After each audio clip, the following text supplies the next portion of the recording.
Welcome to the Copper King Mine and Railroad. Today we're going to talk about the demise of Bingham. We have some great pictures of them tearing down this beautiful town.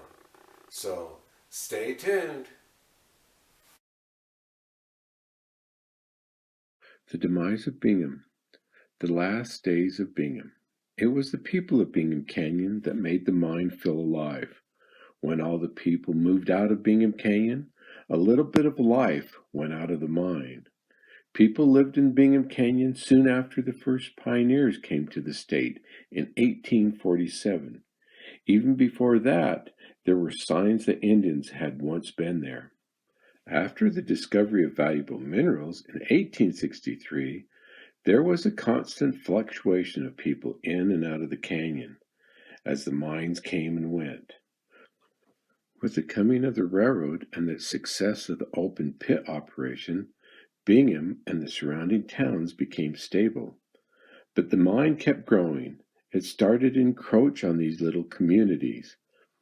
And then with the automobile becoming entrenched in people's lives, there was an exodus to the valley. More men with their families moved into places like West Jordan, Riverton, Midvale, South Jordan, Sandy, Murray, and there's a lot more. From here, they could commute to work. Out west, when old mines failed, the towns that supported the mines became ghost towns. It was just the opposite of Bingham. As the mine became more successful, this is what made Bingham a ghost town. Not only does Bingham and the communities around Bingham become a ghost town, they vanish together into thin air. Early days in Bingham, with the population mostly men, it had a rough and tough reputation of a mining town. Bingham became known for its wildness and its sin. There were 36 bars and 18 brothels at one time. As Utah Copper became more successful, they wanted to change this reputation, to have a stable workforce. This is one of the reasons the company built the community of Copperton, to change this image. But what really changed the atmosphere in Bingham was when the women and families moved in. Bingham was incorporated in 1904. By the 1920s, its population was 15,000. By the 30s, it was 27,000. With the confines of the narrow canyon, it would be one of the most densely populated cities in the western United States. By 1938, it was classified as a city. A combination of events took place to accelerate the demise of the town of Bingham. The mine was expanding. The community of Copperfield was the first to go. By the early 1940s, it was on the edge of the huge mine. When World War II began in 1941, the government imposed the Metal Reserve account to stockpile metals for the war. Production levels at the mine was the highest in its history. Men were working 44 hours a week, around the clock. Women were hired to cover some of the shortages the men had left going to war. At Bingham, there was 1,422 registered for the draft between the ages of 20 and 40. Eventually, 761 would serve from Bingham. 15 would pay the ultimate price. When the war was on, the women and townfolk that lived in the canyon went to the valley to work. When the soldiers returned from the war, they weren't content to live in the confines of the canyon. With better wages, the automobile became more affordable. This let the families live in the valley, and then the men could just commute to work.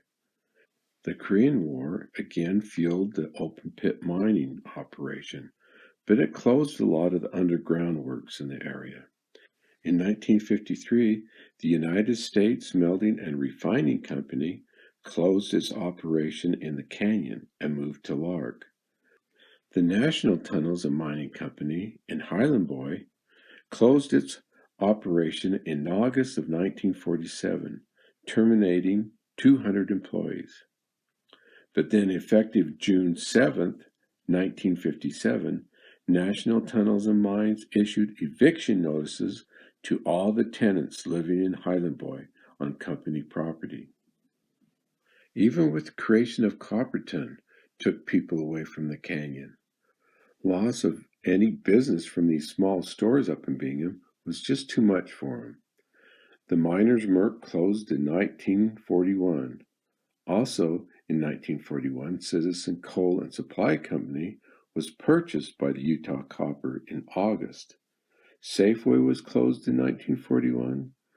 Springer 5 and 10 cent store closed in January 1944. One by one, stores and businesses closed, some being bought out by the Copper Company. Even the great landmark of the Bingham Mercantile closed June 23, 1956. In 1959, Kennecott Copper made it known to the private property owners that they would bid on any remaining property in the canyon.